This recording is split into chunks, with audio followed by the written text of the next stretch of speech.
इस वक्त आप आराम से बैठकर इस वीडियो को देख रहे हैं, मगर मैं आपको कहूँ, आज जिस जगह पर आप अभी बैठे हो वो जमीन आज से करोड़ों साल पहले 8,500 डिग्री के तापमान से उबल रही थी, या जिस जगह पर आप बैठे हैं वो जगह लाखों सालों तक बर्फ से ढकी हुई थी। ये दोनों बातें सच हैं। इस 15 मिनट की वीडियो के अंदर आप पृथ्वी के 450 करोड़ साल के सफर को देखने वाले हैं। जिस जगह आज हमारा सौरमंडल है, वहाँ विभिन्न प्रकार की गैस और धूल के बादल हुआ करते थे। वैज्ञानिकों के मुताबिक इन धूल के बादलों से दूर एक तारा हुआ करता था। वक्त के साथ साथ उस तारे की ऊर्जा कम होने लगी, जिसके कारण उसके अंदर एक विशाल विस्फोट हुआ। विस्फोट की वजह से अंतरिक्ष की ये धूल एक दूसरे से दबने लगी। इस दौरान बादलों में स्थित धूल के कण दबाव और गर्मी के कारण बड़े उल्कापिंड और पत्थरों में परिवर्तित हो चुके थे, और इसी दबाव की वजह से इन बादलों में स्थित रेडियो एक्टिव पदार्थ ने ग्रेविटी का निर्माण किया। इस ग्रेविटी के कारण बीच में हाइड्रोजन और हीलियम इकट्ठा होने लगे। बीच के इस भयंकर दबाव के कारण एक विशाल विस्फोट हुआ, और इसी विस्फोट के कारण हमारे सूरज का जन्म हुआ। अंतरिक्ष में फैले एस्टेरॉयड यानी क्षुद्र ग्रहों में भारी वजन की वजह से सूरज के करीब आकर सूरज की परिक्रमा करने लगे। धीरे धीरे इन्हीं एस्टेरॉयड में भारी टकराव हुआ, जिसके फलस्वरूप मरकरी, विनस, अर्थ और मार्स जैसे ग्रहों का निर्माण हुआ। वैज्ञानिकों के मुताबिक उस वक्त पृथ्वी और मार्स यानी मंगल ग्रह के बीच थिया नामक ग्रह सूरज की परिक्रमा किया करता था। पृथ्वी पर ग्रेविटी होने की वजह से सूरज की परिक्रमा करने वाले एस्टेरॉयड अब पृथ्वी की परिक्रमा करने लगे, और धीरे धीरे करोड़ों सालों तक ये पृथ्वी पर गिरते रहे। और ऐसी घटना हमारे पड़ोसी ग्रह थिया पर भी हो रही थी, जिसके कारण थिया पृथ्वी के और करीब आने लगा और आकर पृथ्वी से टकराया। इस भयंकर टकराव की वजह से पृथ्वी के हिस्से कणों के रूप में अंतरिक्ष में फैल गए और एक रिंग्स की तरह पृथ्वी की परिक्रमा करने लगे। इन्हीं परिक्रमा करते हुए कणों में टकराव होने लगा, जिसके कारण हमारे चांद का निर्माण हुआ। उस वक्त पृथ्वी पर सिर्फ एक ही समुद्र हुआ करता था, और वो था 1900 डिग्री सेल्सियस की तापमान पर उबलते हुए लाविका। उबल रही थी वो सारी चीजें जिसे आज आप अलग अलग नाम से जानते हैं। वक्त के साथ साथ पृथ्वी धीरे धीरे ठंडी हो रही थी, जिसके कारण पृथ्वी के भारी तत्व जैसे धातु और रेडियो एक्टिव पदार्थ पृथ्वी के केंद्र में जाकर इकट्ठा हो गए, और हल्के पदार्थ पृथ्वी की सतह पर आ गए।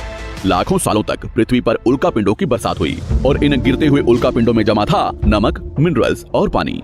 करोड़ों सालों तक इन उल्कापिंडों की बरसात होती रही, और धीरे धीरे पृथ्वी की ऊपरी सतह पानी से ढकने लगी।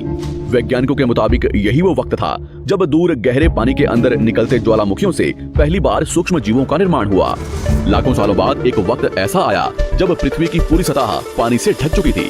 हमारी पृथ्वी के सबसे अंदर का कोर रेडियो एक्टिव पदार्थ से बने होने की वजह से हरदम गर्म होता रहता है, लेकिन जब भी पृथ्वी की ऊपरी जमीन ठंडी हो जाती है, तब पृथ्वी के अंदर की गर्मी बाहर नहीं निकल पाती, जिसके कारण ज्वालामुखियों का निर्माण होता है। और उस वक्त कुछ ऐसा ही हुआ।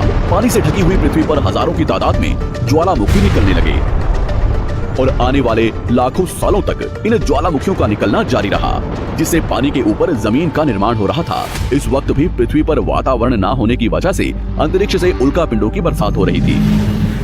आज से लगभग 300 करोड़ साल पहले पृथ्वी पर ऐसा वक्त आया जब पृथ्वी का वातावरण लगभग स्थिर होने लगा था। ज्वालामुखी निकलने धीरे हो गए थे, और पृथ्वी का एक दिन 12 घंटे का हुआ करता था। साल बीतते गए, और धीरे धीरे ये सूक्ष्म जीव विकसित होते गए और समूह में रहने लगे। आज से लगभग 250 करोड़ साल पहले पहली बार पृथ्वी पर ऐसे जीवों का निर्माण हुआ जो जीने के लिए ये पानी के अंदर के मिनरल्स यानी खनिज पदार्थ और धूप का इस्तेमाल करते थे, और मल त्याग के रूप में ऑक्सीजन बाहर निकालते थे। इस वक्त तक पृथ्वी पर ज्यादातर ज्वालामुखी निकलने बंद हो चुके थे, और इन माइक्रोबैक्टीरिया की वजह से वातावरण में ऑक्सीजन की मात्रा बढ़ रही थी। वातावरण में ऑक्सीजन बढ़ने की वजह से पृथ्वी का वायुमंडल बनना शुरू हुआ, और आने वाले हजारों सालों तक वातावरण में ऑक्सीजन की मात्रा बढ़ती रही, जिसकी वजह से पृथ्वी के ज्यादातर हिस्सों में ये सूक्ष्म जीव फैल गए। हजारों सालों बाद एक वक्त ऐसा आया जब पृथ्वी में ज्यादा ऑक्सीजन बढ़ने के कारण ये सूक्ष्म जीव मरने शुरू हो गए। उस वक्त तक पृथ्वी का वातावरण ठंडा होने के साथ साथ ऑक्सीजन से भी भर चुका था, जिसके कारण जमीन और वातावरण में स्थित आयरन यानी लोहे के मिनरल्स पानी में स्थित ऑक्सीजन से रिएक्ट होने लगे। और एक वक्त ऐसा आया जब पृथ्वी की जमीन आज के मार्स के जैसे लाल हो चुकी थी। वक्त बीतने के साथ साथ धरती की टेक्टोनिक प्लेट्स में दरार होने लगी, जिसके कारण पृथ्वी के अंदर का लावा जमीन की तरह कई लाखों सालों तक खुला उबलता रहा।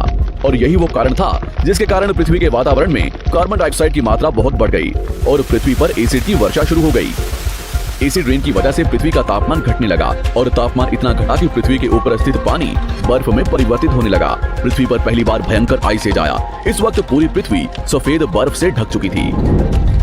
आमतौर पर जब धरती पर सूरज की किरणें गिरती हैं, तब जमीन उन किरणों को सोख लेती है, मगर क्योंकि पूरी पृथ्वी बर्फ से ढक चुकी थी और क्योंकि बर्फ सफेद और चमकीली होती है, जिसके कारण सूरज की किरणें धरती पर गिरने के बाद वापस चली जाती थी। इसी कारण से पृथ्वी कई लाखों सालों तक बर्फ से ढकी रही, मगर फिर से पृथ्वी के अंदर स्थित गर्मी ज्वालामुखी के रूप में निकलना शुरू हो गई और इन ज्वालामुखियों से निकलने वाली गर्मी ने बर्फ को पिघलाना शुरू कर दिया।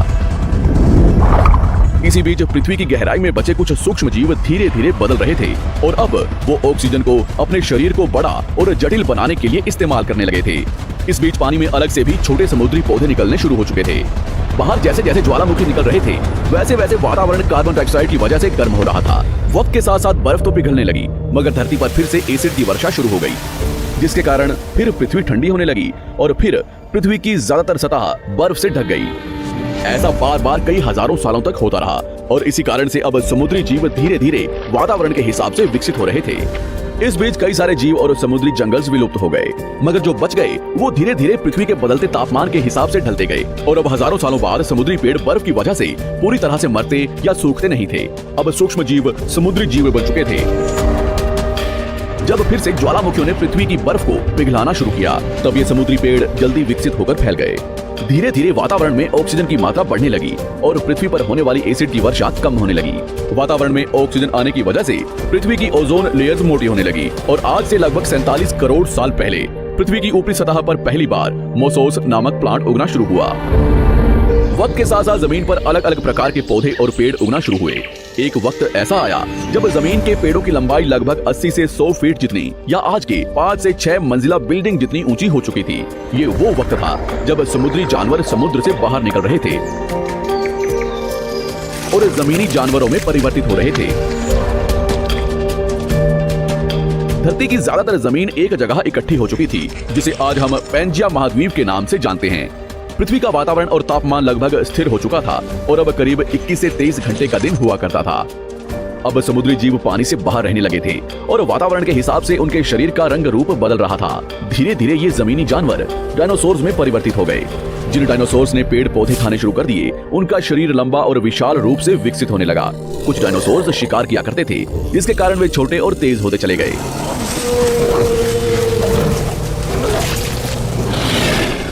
पृथ्वी की ऊपरी जमीन एक जगह इकट्ठी होने के कारण ज्यादातर जमीन रेगिस्तान और बंजर हो चुकी थी। ज्यादातर जंगल समुद्र के करीब हुआ करते थे, जिसमें डायनासोर्स रहा करते थे। आज से लगभग 20 करोड़ साल पहले पैंजिया महाद्वीप टूटना शुरू हो गया।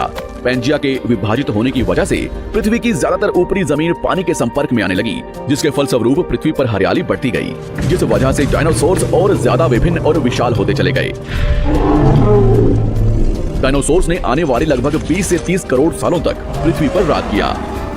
उस वक्त डायनासोर्स समुद्र से लेकर जमीन और आसमान तक पूरी पृथ्वी पर राज किया करते थे। इस दौरान अफ्रीका से टूटा भारत सीधे आकर आज के तिब्बत से टकराया और इस टकराव की वजह से हिमालय का निर्माण हुआ।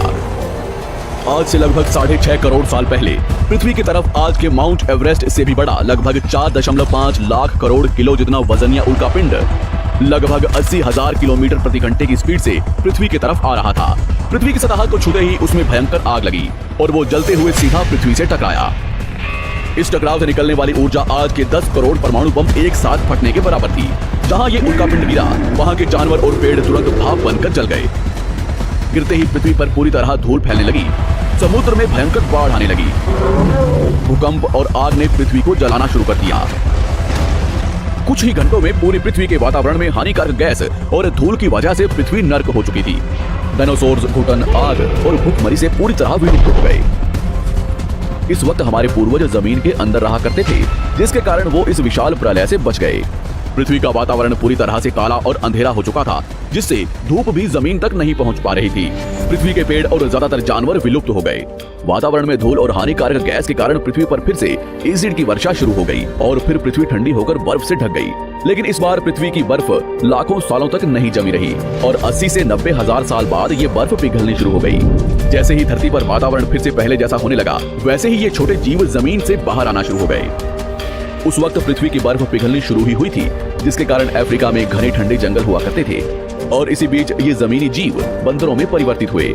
मगर जैसे जैसे पृथ्वी गर्म होने लगी, वैसे वैसे अफ्रीका के ये जंगल सूखने लगे। जंगल की चीजें खाने वाले बंदरों को खाने की कमी होने लगी। खाने की तलाश में इन बंदरों ने अपने पैरों पर चलना शुरू कर दिया, जिससे उन्हें दूसरे जानवरों के शिकार करने में मदद मिलती थी। धीरे धीरे बंदर एप्स यानी वानर में परिवर्तित हुए। खाने की तलाश में ये एप्स पृथ्वी के दूसरे हिस्सों में फैलने लगे और धीरे धीरे उनके शरीर का रंग रूप वहाँ के मौसम के हिसाब से बदलता गया। वक्त के साथ साथ हम आदिवासी बने। हमने हथियारों से लेकर आग का आविष्कार किया। हम धीरे धीरे इंसान के रूप में विकसित हुए। हमने धर्म से लेकर परिवार, भाषा और संस्कृति का निर्माण किया और वक्त के साथ साथ हम विकसित होते चले गए और आज हम इस पृथ्वी की सबसे विकसित प्रजाति बन चुके हैं। पृथ्वी को आज के जैसे बनने में लगभग 450 करोड़ साल का वक्त लगा है और हमें एक छोटे जमीन में रहने वाले जानवर से इंसान बनने में कई लाखों सालों का। मगर हमने इन 100 सालों में जितना पृथ्वी को गंदा और तबाह किया है, उतना आज तक किसी भी प्रजाति ने नहीं किया होगा। हम फिर से धरती को गर्म कर रहे हैं और कार्बन डाइऑक्साइड की मात्रा बढ़ा रहे हैं। वैज्ञानिकों का मानना है कि पृथ्वी पर फिर से विशाल परिवर्तन होने वाला है। भविष्य में पृथ्वी कैसी होगी, जानेंगे हमारी अगली वीडियो में।